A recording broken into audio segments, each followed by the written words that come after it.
let's start off with the Bulls here. So first off, are you ready to be a big baller, Taylor?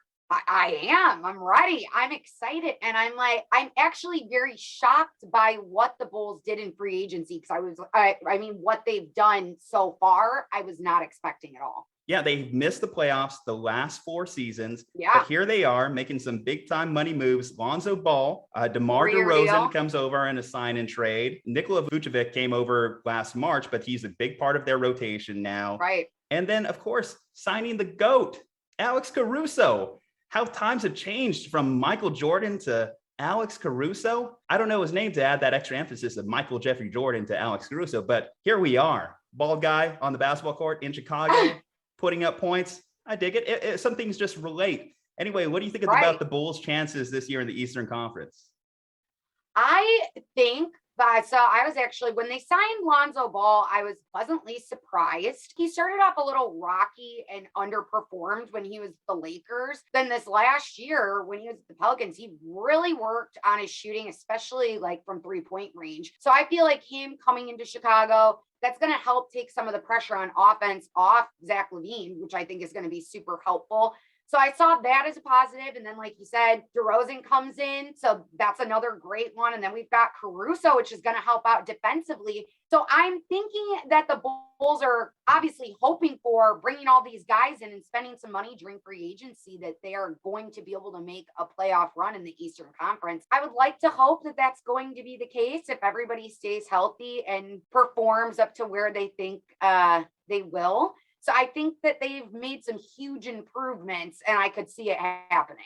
One of the big things is going to be how this team kind of like constructs moving forward, like who's going to be the primary ball handler. I know it's a big discussion right now for Bulls Twitter as it proceeds. Lonzo Ball certainly can carry the rock, but DeMar DeRozan might be one of the best options for them in terms of basically not stalling the court or hurting his teammates with his lack of shooting ability. Fun fact, though, DeMar DeRozan actually last year, in terms of players with over 1.5 isolations or more per game, was one of the most efficient scorers. And then you mentioned Lonzo Ball has made a lot of great adjustments over the course of his career. He was a 40% free throw shooter, 40%. Yeah. We looked at Ben Simmons last year in the playoffs and what he was putting up. But here Lonzo he's now in the 70s, which still some work to do, but considering that's a huge jump. That's a huge improvement. I think I saw too, when he was at the Lakers, from 3-point range, he was shooting at like 31% just last year. He's at 37% now. I mean, that 6%, that's still a huge jump, and you're seeing that he's improving over time. So I feel like with the Bulls, why could he not get better? Why not?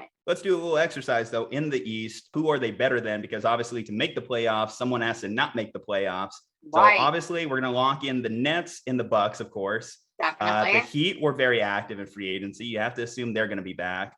The Knicks went out there, got Kemba Walker today. So they, they were a little surprise story last year. They're not as relevant as most New Yorkers probably want them to be. Right. Let's see, Boston. I have my Boston bias here. So hopefully, if not, that's not great for the new regime out there. And let's see here.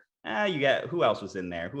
I'm missing someone, Taylor. I'm spacing. Oh my gosh. I am too. You said the Heat already. Said the Heat. Was it the Magic? I know the Magic are always that random 7th seed. I feel like they're kind of like, sometimes they're good, sometimes they're not. They're very like middle of the road in between. But I feel like the Bulls are kind of like that too. So here's what it is. Lonzo has to knock out his baby brother, LaMelo Ball, Lonzo Ball. Yeah. Who is LeVar going to cheer for in that playoff series? That would be a lot of fun to watch. Whoever's making him the most money.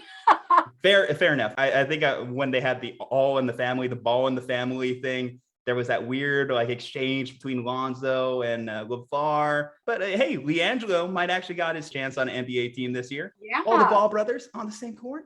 What? Craziness. Nuts. Either way, like who out of kind of like that mix do you think the Bulls could kind of like, what is a realistic expectation for them? Maybe a 5th seed?